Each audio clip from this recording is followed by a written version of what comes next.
I have advised over 560 startups in my day. And let me tell you, founders say the darndest things, just like kids. I'm going to go through the 9 things you need to stop saying as a founder to me as your advisor, but especially investors and anybody you want to get interested in your startup. Before we continue, my name is Ed Kang, 7-time founding founder with 2 exits. That's just a fancy way of saying I failed a bunch of times. For your benefit, especially if you're saying these things, if you like this type of content, please like, comment, subscribe. I appreciate all the support that I can get. If you're joining us from any of my social media or other accelerator programs like startups.com, appreciate your support. All right, now let's jump in. We're different. I know you think that you're different, but I have the benefit of seeing over 1,000 founders, 1,000 startups cross my desk. And let me tell you, I can throw a rock and basically hit a dozen other founders that are working on the same problem as you, maybe not in the same way. So if you start in right away saying, no, we are different than everybody else, trust me, I'm just going to start thinking to myself, well, that's just not true. And you're starting off on a really bad foot. Yes, you may be different. And yes, you may have evidence to prove as such, but don't start off by saying it. Show me, demonstrate. Show me that you're exceptional.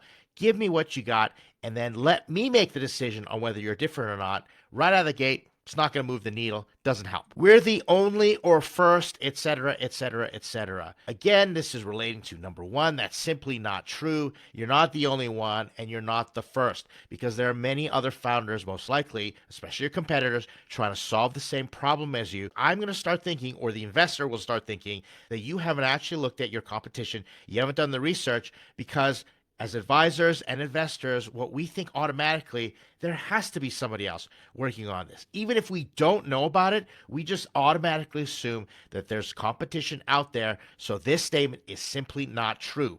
Don't say it. It makes you look bad. We're disrupting or transforming or insert any buzzword that you want to use. It's just jargon language. It's fluff. Investors, advisors, we're not interested in it. We've heard it over and over again. You are not talking to your customer. You are talking to someone who sits on the same side of the table as you and understands the inner workings of what it takes to build a startup or invest in a startup. So these buzzy words just don't move the needle and pretty much make us think, okay, you're not going to be very clear and succinct, concise with your pitch. Bring it down to simple language that we can understand. And if you can't simplify it without buzzy words and marketing jargon and hype to us, then how are you going to pitch it to other people? Next funding rounds, people you want to bring on as co-founders, staff. And we're going to question whether you can actually be clear with your customers. Show us that you can put in the work and simplify your language. Take out the inside language. I'm not technical.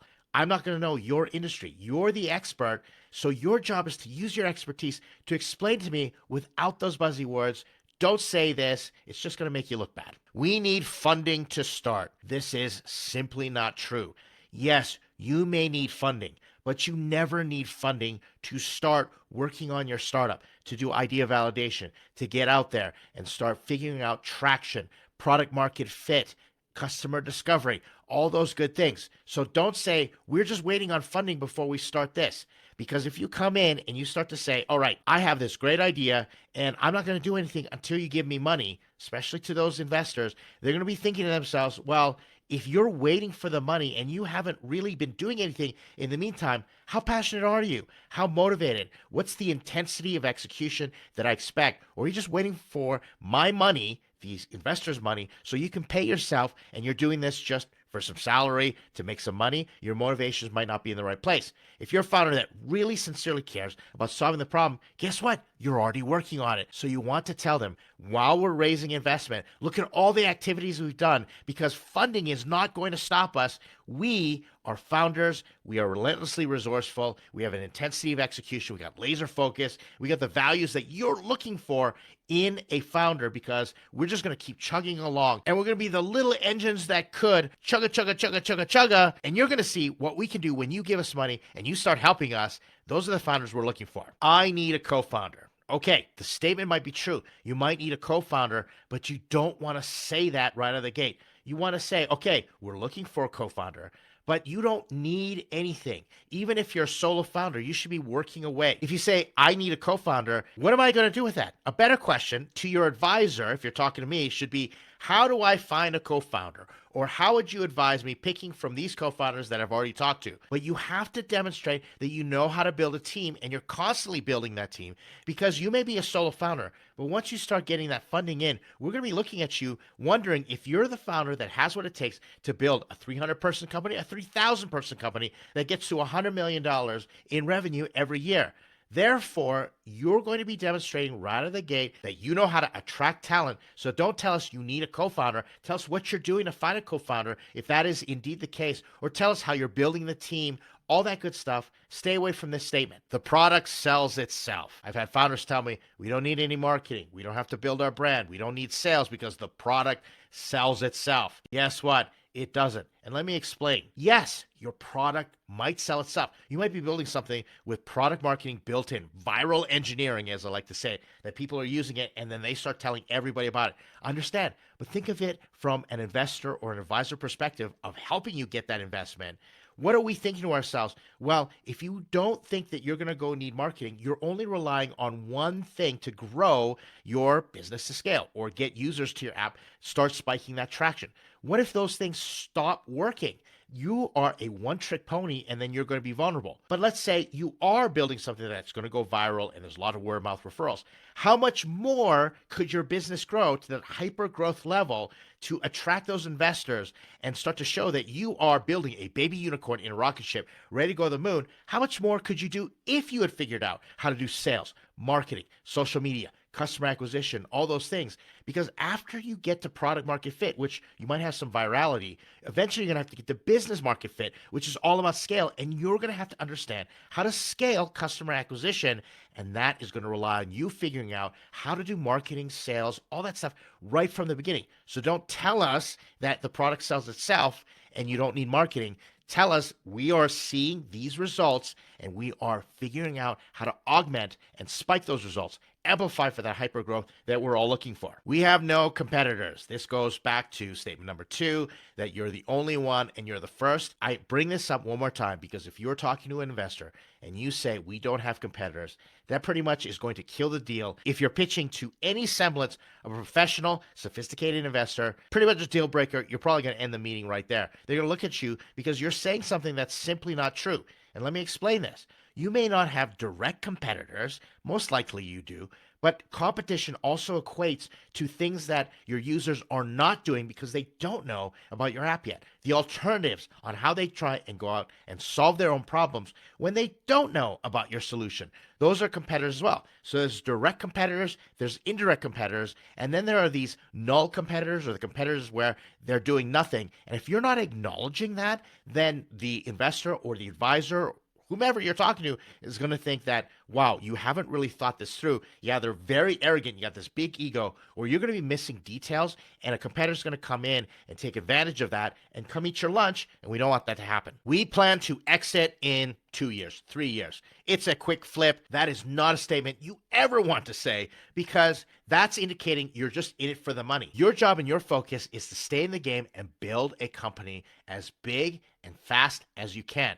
An investor, when they look at you, a serious investor, they're going to be thinking this is a 10-year journey. You have a 10-year relationship with the investor, your advisors, your co-founders, because that is the regular time horizon it takes for some meaningful exit to go to that unicorn status and get acquired for $1 billion or go public for $1 billion plus to be a unicorn, a decacorn, what have you. It takes 10 years. It literally takes 5 years to even find out if your startup is going to go to that exit stage. And so if the investor or the advisor doesn't think you're in it for the long term and you're looking for a quick flip, a quick hit of money, well, then we're not going to trust you because then you're not sitting on my side of the table as an investor. And I'm going to question whether you actually want to make me money. Is it about you making money or are you in it for the long haul to make us both money? And those are the types of founders that everybody wants to work with. Last one, I need you to sign an NDA. This is such a rookie move. And I think founders are getting wise to this, but I see it happen over and over again, especially with early stage and first time founders. They come in and say, I need to protect my idea. You need to sign an NDA before I show you anything. That's not going to happen. And let me explain to you the reason. I literally talk to over 50 founders on a weekly basis. I see all different types of ideas. So you never know. I may be advising your competitor at the exact same time, or that investor is looking at a pitch deck from a competitor at the exact same time because that fund, that investor's investment thesis is based in a specific type of industry and they're passionate about a specific problem. So they're going to talk to multiple, dozens of founders, maybe even hundreds of founders eventually that are trying to solve the same problem. So what are you going to do? Show them your stuff. And then if they invest in another company, you're going to sue them? You can't protect your ideas that way. And so the investor and us advisors, we go, you know what? We don't need the headache and the hassle of you coming in hot later on and trying to sue the pants off us because you think somehow we stole your idea and gave it to your competitor. We're just going to say, you know what? Pass. I'm not even going to look at your startup. If you want to sign an NDA, it's a non-starter and you don't want to fall into that trap. If you do have things you want to protect, just sequence out what you can show the investor or the advisor. And once you get to a specific point where you're going to share trade secrets or they're going to peek in your financials, then you can sign NDAs. But let's get everything else out of the way first and find out if everybody even wants to come to the table and get to that point in time. That's when NDAs are okay, but not upfront. Just makes you look bad, and you don't want to make that rookie mistake. Here's the bonus: asking for referrals too early. Referrals are a major part of doing business, and you want to build your network as you build those relationships. I have no problems after I've gotten to know a founder and we're working together and we've gone through that sort of courtship period and we're buddy-buddy. You can ask me, Ed, who else could you recommend me to? Who else do you think I should talk to? But if you come straight out of the gate and you haven't given me a chance to weigh in before you're expecting me to buy in with my referrals, I've spent decades building up my social capital. I'm not going to take a risk on referring somebody I don't know or taking a risk on referring someone who's going to make me look bad. Your job is to make me look good if I'm going to refer as I help you meet your goals. I'm only as good as my last referral. So let's spend some time together and demonstrate to me or that investor that you're coachable, you're adaptable, you're not a pushover, you can push back, but at the same time, you're open ideas, you're collaborative, you're not so feisty that you dig in and you're super stubborn. Show us you have what it takes to deserve, to warrant that referral. Because if you don't show us, guess what? You're acting entitled. Entitlement is when you expect to be treated special just for showing up.